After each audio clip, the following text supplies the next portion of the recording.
بسم اللہ الرحمن الرحیم نحمده ونصلی ونسلم علی رسولہ الکریم وعلی آلہ وصحبہ الکرام اجمعین۔ ظلم ایک ایسی چیز ہے جس کو دنیا کا کوئی بھی انسان، کوئی مذہب، کوئی ملک اچھا نہیں کہے گا، سارے ہی لوگ اسے برا کہتے ہیں، کیونکہ ظلم کی وجہ سے سماج کا سکون اور چین برباد ہو کر رہ جاتا ہے۔ جس کے ساتھ ظلم ہوا وہ تو سکون میں نہیں رہتا، اس کے ساتھ ہی جس نے ظلم کیا وہ بھی سکون میں زیادہ دیر تک نہیں رہ سکتا۔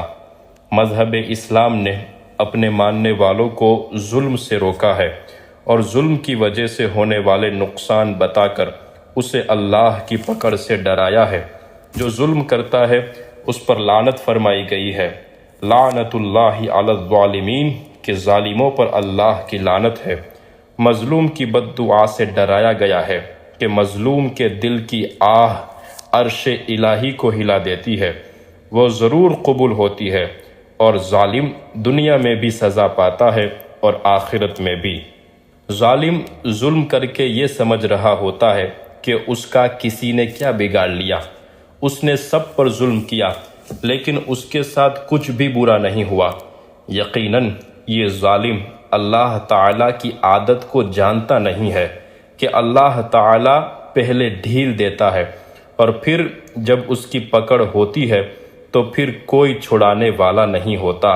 ارشاد باری تعالیٰ، وَلَا تَحْسَبَنَّ اللَّهَ غَافِلًا عَمَّا يَعْمَلُ الظَّالِمُونَ، ہرگز اللہ کو ان کاموں سے بے خبر نہ سمجھنا جو ظالم کر رہے ہیں۔ انما یؤخرہم لیوم تشخص فیہ ابصار، اللہ انہیں صرف ایک ایسے دن کے لیے ڈھیل دے رہا ہے جس میں آنکھیں کھلی کی کھلی رہ جائے گی۔ اللہ تعالیٰ ان ظالموں کے کام سے غافل نہیں ہے، صرف انہیں ڈھیل دے رہا ہے۔ جب قیامت کے دن ان کی پکڑ ہوگی تو پھر اس دن آنکھیں کھلی کی کھلی رہ جائے گی۔ وہ دن ایسا ہے کہ ہر مظلوم کو ظالم سے انصاف دلایا جائے گا، یہاں تک کہ سینگ والی بکری سے بغیر سینگ والی بکری کو بھی انصاف دلایا جائے گا۔ وہ دن انصاف کا دن ہوگا۔ ظلم کرنے والا ظالم تو برا ہے ہی، لیکن اس کے ساتھ ہی ظلم کو نہ روکنے والا بھی گنہگار ہے۔ اللہ کے رسول صلی اللہ علیہ وسلم نے ارشاد فرمایا، انصر اخاک ظالماً او مظلوماً، اپنے بھائی کی مدد کرو خواہ وہ ظالم ہو یا مظلوم۔ صحابہ کرام نے پوچھا، جس کا مفہوم یہ کہ مظلوم کی مدد تو سمجھ میں آتی ہے لیکن ظالم کی مدد کیسے؟ تو حضور صلی اللہ علیہ وسلم نے فرمایا کہ تم اسے ظلم سے روک دو۔ تو اس کو ظلم سے روک دینا یہ ظالم کی مدد کرنا ہے۔ تو ہر شخص کے لیے جتنی اس کے پاس طاقت ہو ظلم کو روکنا ضروری ہے۔ جو ہاتھ سے روک سکتا ہو وہ ہاتھ سے روکے، جو ہاتھ سے نہیں روک سکتا، اتنی طاقت اس میں نہیں ہے تو زبان سے روکے، اور اگر اس کی بھی طاقت نہیں تو کم سے کم اتنا تو کرے کہ دل میں اسے برا جانے۔ اسلام اپنے ماننے والوں کو ظلم نہ کرنے اور ظلم کرنے والوں کو ظلم سے روکنے کی تعلیم دیتا ہے۔ یہ بھی جان لو کہ جو ظالم کو ظلم سے روکنے کے بجائے اس کا ساتھ دیتے ہیں، اسے کسی بھی طرح سپورٹ کرتے ہیں، ان کے بارے میں دین اسلام کیا کہتا ہے۔ اللہ تبارک و تعالی ارشاد فرماتا ہے، وَلَا تَرْكَنُوا إِلَى الَّذِينَ ظَلَمُوا فَتَمَسَّكُمُ النَّارُ، اور ظالموں کی طرف نہ جھکو ورنہ تمہیں آگ چھوئے گی۔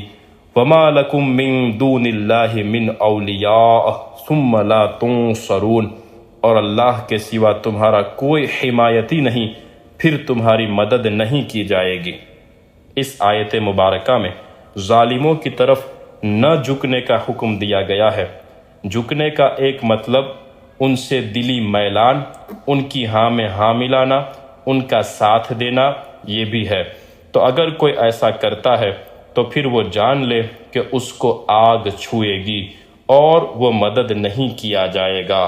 ایک حدیث پاک میں حضور صلی اللہ علیہ وسلم ارشاد فرماتے ہیں کہ جس نے کسی ظالم کی اس کے ظلم پر مدد کی تو قیامت کے دن اس حال میں آئے گا کہ اس کی پیشانی پر لکھا ہوگا آئسم من رحمت اللہ، یعنی یہ اللہ کی رحمت سے مایوس ہے۔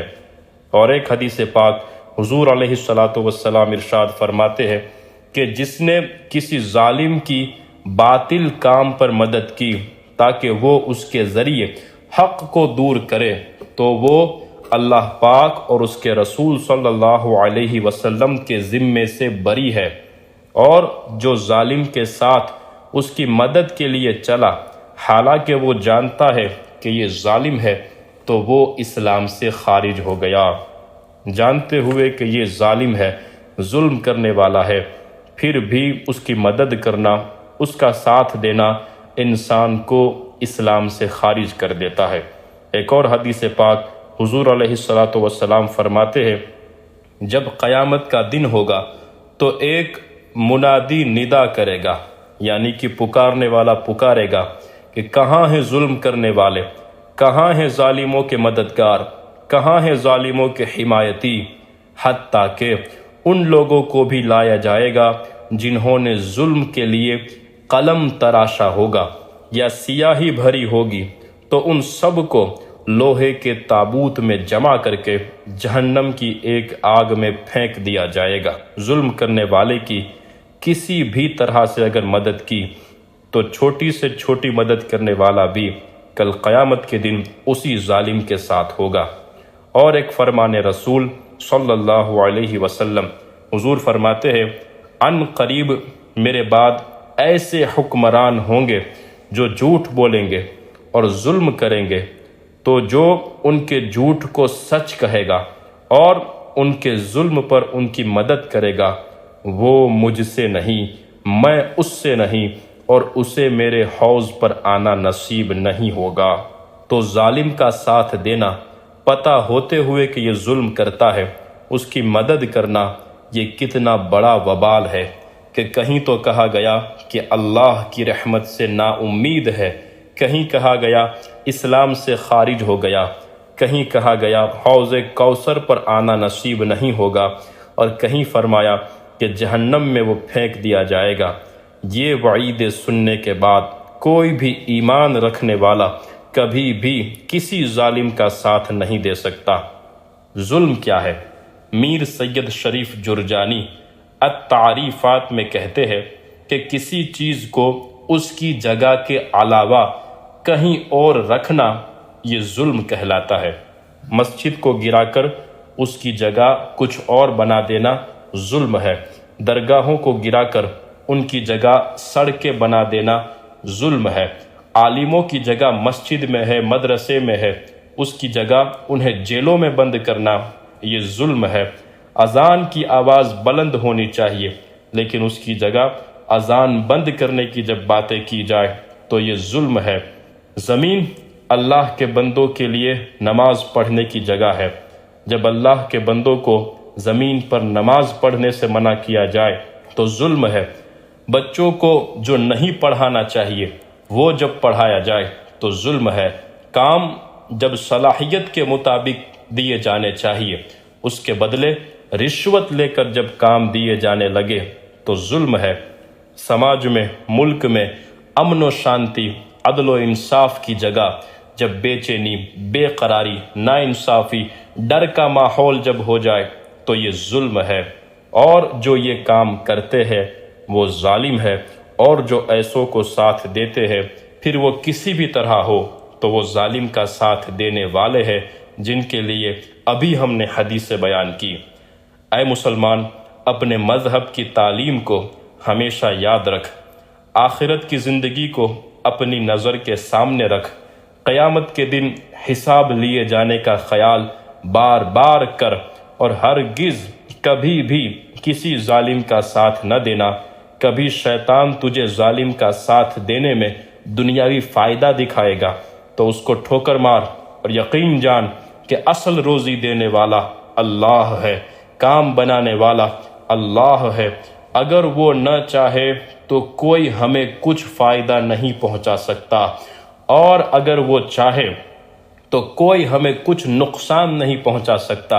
اسی کی ذات پر بھروسہ رکھ، کیونکہ اس کا وعدہ ہے کہ جو اس پہ بھروسہ کرے گا اس کے لیے وہ کافی ہے۔ تو ظلم کا ساتھ دے کر اپنی دنیا اور آخرت کو ہرگز نہ بگاڑنا۔ وما علینا الا البلاغ۔